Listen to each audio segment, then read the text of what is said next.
એક જુદી દિશા તરફ જઈ રહ્યું છે ત્યારે અશાંતિ, અરાજકતા, આતંકવાદ,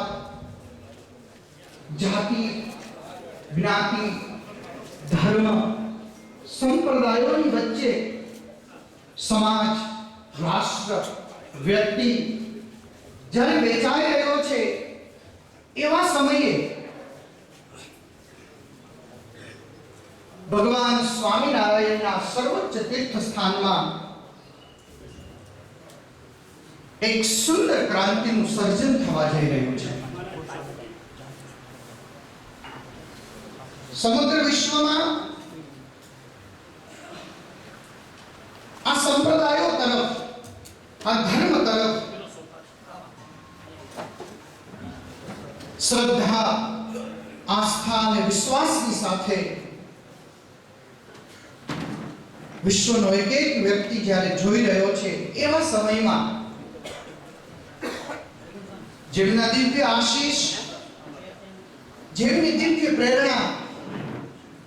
સમગ્ર જૈન સમાજને પ્રાપ્ત થઈ છે એવા પરમ પૂજ્ય તપાગચ્છાધિપતિ આચાર્ય ભગવાન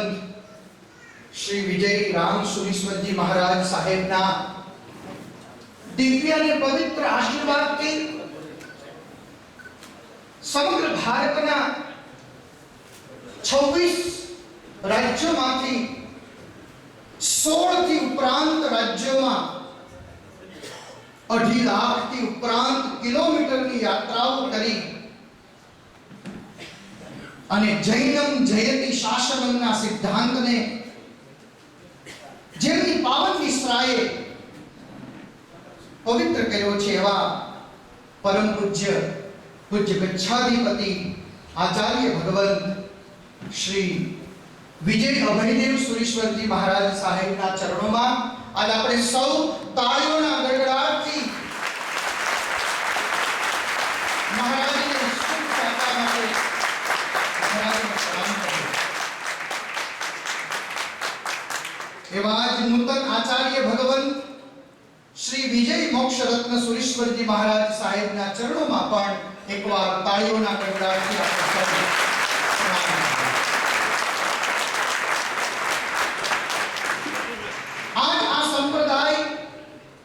સંપ્રદાયનું સર્વોચ્ચ સ્થાન આપ જેવા પવિત્ર સાધુ ભગવંતોને અહીંયા આવકારતા અતિ આનંદ અને હર્ષ અનુભવે છે.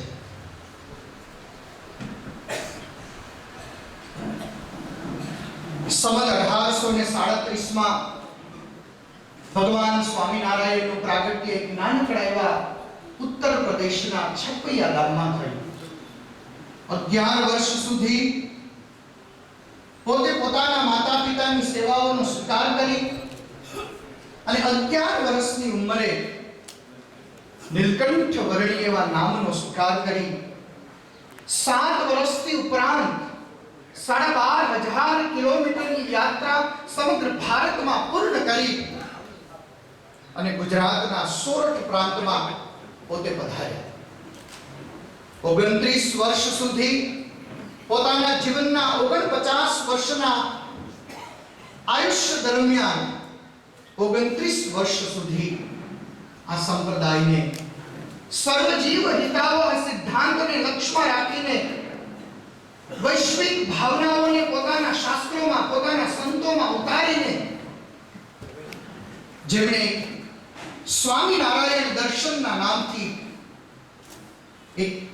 નવી પરંપરા આપી અને આજ 250 વર્ષના ટૂંકા સમયમાં સમગ્ર વિશ્વમાં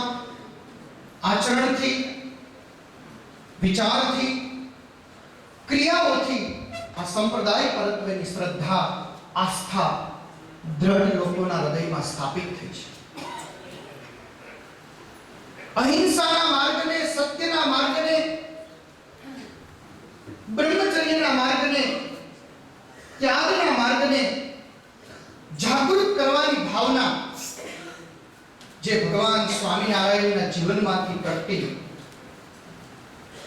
આજે 200 વર્ષ પછી એક એવો સુંદર, સુભગ સમન્વય આ વડતાલ સ્વામિનારાયણ સંપ્રદાયના કેન્દ્રમાં જ્યારે થઈ રહ્યો છે ત્યારે એકવાર આપણે સૌ જય જયકાર કરવા તરફ જઈ રહ્યા છીએ ત્યારે હું આપ સૌને વિનંતી કરીશ કે આવો જે સ્થાનમાં બેઠા છીએ એ સ્થાનના દેવ એટલે લક્ષ્મી નારાયણ દેવ આપણે એકવાર સૌ હાથ ઊંચા કરીને દેવનો જય જયકાર કરીશું. બોલીએ શ્રી લક્ષ્મી નારાયણ દેવની, શ્રી હરિ કૃષ્ણ મહારાજની, સ્વામિનારાયણ ભગવાનની. જૈનમ જયતિ શાસનમ. ફરી એકવાર આપ સૌને વિનંતી કરીશ કે મારી સાથે 4 વખત આપ સૌ પણ હાથ ઊંચા કરી અને જય જયકાર કરશો. जैन शासन का जय जयकार हो, भगवान महावीर स्वामी का जय जयकार हो, तपोगच्छाधिपति आचार्य भगवंत राम सुरेश्वर जी महाराज साहेब का जय जयकार हो, गच्छाधिपति आचार्य भगवंत अभयदेव सुरेश्वर जी महाराज का जय जयकार हो.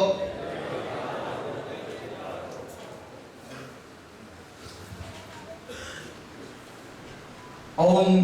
श्री स्वामिनारायणाय नमः સાથે જ્યારે આપણા જીવનની શરૂઆત થાય છે, આપણી પ્રાર્થનાની શરૂઆત થાય છે, એમ અહીંયા ઉપસ્થિત જે જૈન ભાઈઓ અને બહેનો ઉપસ્થિત છે એ એક નવકાર મંત્રની સાથે જોડાશે અને નવકાર મંત્રની સાથે આપણી આ સભાનો આપણે શુભારંભ કરીશું. નમો અરિહંતાણમ, નમો સિદ્ધાણમ,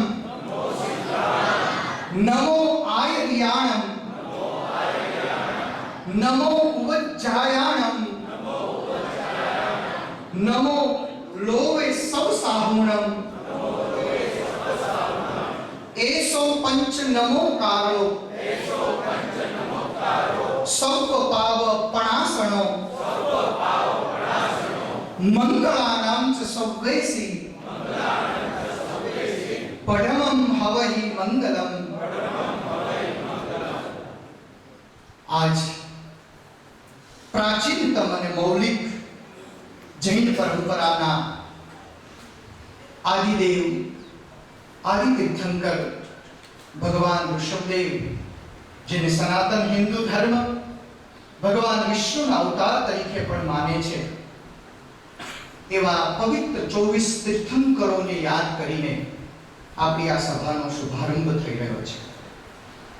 આચાર્ય ભગવંત અભયદેવ સુરેશ્વરજી મહારાજ સાહેબ એક એવા આચાર્ય મહારાજ સાહેબ છે કે જેમના હૃદયમાં કરુણા, જેમના હૃદયમાં સત્ય,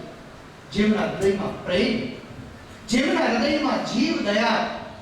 જેમના હૃદયમાં ધર્મ પ્રત્યે, સમાજ પ્રત્યે, સંપ્રદાય પ્રત્યેના જે વાદો છે એ વાદથી પર પૂજ્યપાદ મહારાજ સાહેબ બિરાજે છે. આપણા આચાર્ય મહારાજ શ્રી સભામાં પધારે ત્યાં સુધી આપણી વચ્ચે અનેક સંતો અને મહાનુભાવો ઉપસ્થિત છે.